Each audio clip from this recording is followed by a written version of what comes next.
If you've just joined us, you're watching Newslink on DSTV channel 403. Now, suspended Public Protector Busisiswe Mkhwebane has been busy. On Friday, the court declared her suspension invalid, but the doors to her Pretoria offices were slammed shut when the DA appealed the ruling.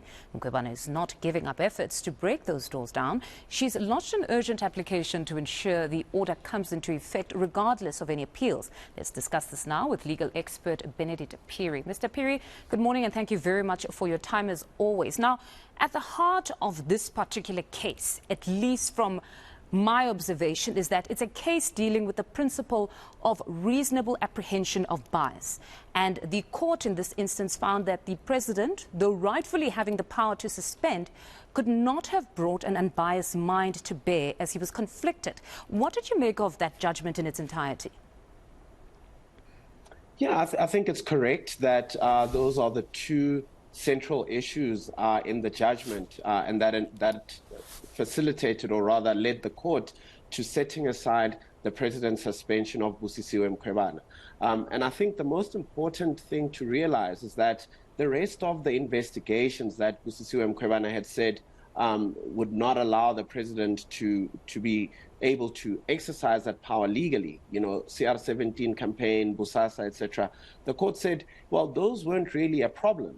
And the suspension had been coming for a long time. But when you look at the sequence of events from the 8th of June, 9th of June, and 10th of June, specifically the questions that Busisiswe Mkhwebane sent to the president, her announcement publicly that she would be investigating him for para, and what seemed to be a knee-jerk reaction from the president thereafter to immediately suspend her on the eve of, you know, a judgment that would have actually dealt with his powers dealing with that particular suspension.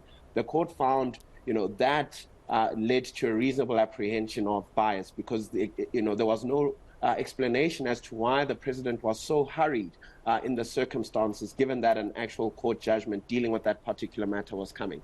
I think that's actually quite, you know, when you look at those circumstances objectively, and then you also look at the question of Section 96, the conflict of interest, and, you know, the court saying in this particular instance, it was clear that, you know, the president's personal affairs would have been conflicted with his affairs, his official capacity, and therefore he should have recused himself in this particular instance and possibly delegated this to another member of cabinet to make that particular decision. I think those are two well-reasoned principles, and I think the judgment should stand on those two grounds.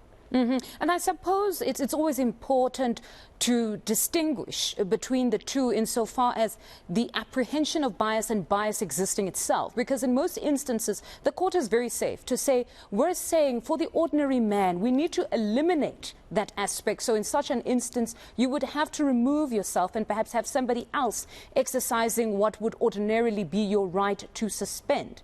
Now, when we look at this particular matter, as far as the Constitution is concerned, I think it's Section 90 of the Constitution, it would be the Deputy President who would be next in line. Beyond that, it could be a minister delegated by the President. So in that instance, would it mean that if the Deputy President were to then make the decision now, where everything is reversed, and he makes the decision, would the Deputy President merely be executing an order of the president or intention of the president to suspend, or the deputy president would look at the facts before him and apply his mind independently?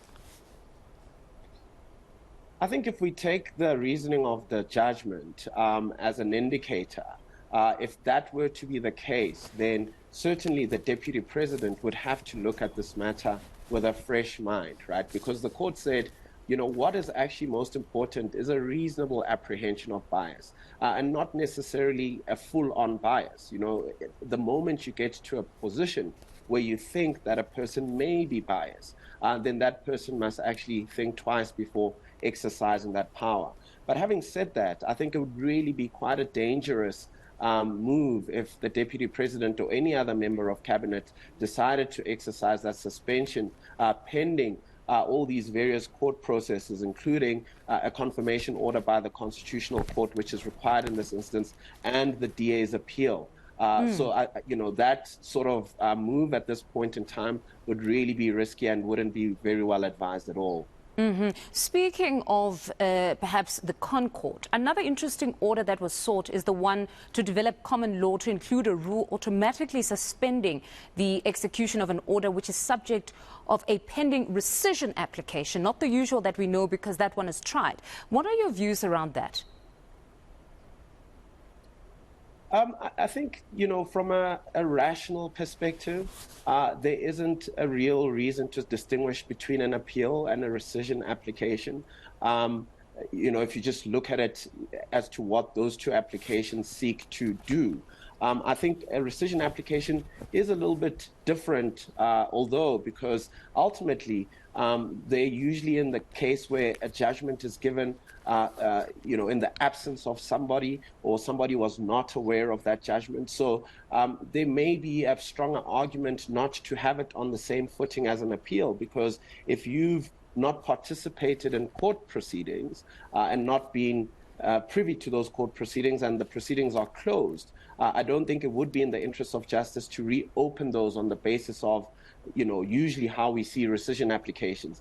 I think in the case of Busisiswe Mkhwebane and the Concord rescission application, if you see it for what it was really an appeal disguised as a rescission. So I think the court was right not to grant that particular relief in this particular instance. And I think there's plenty debate to go around developing the common law in that respect, given, the similarities and really the dissimilarities, as I've just highlighted, of these two appeal and the rescission process. And we're all the better for these debates, because really when law is developed, just our daily interactions with each other is also enriched.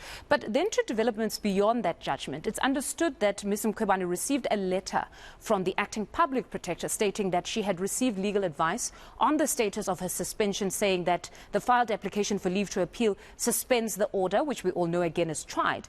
But the one that seems to have raised somewhat of a debate on social media is the procedure thereof, that when we speak of the suspending authority, it's the president.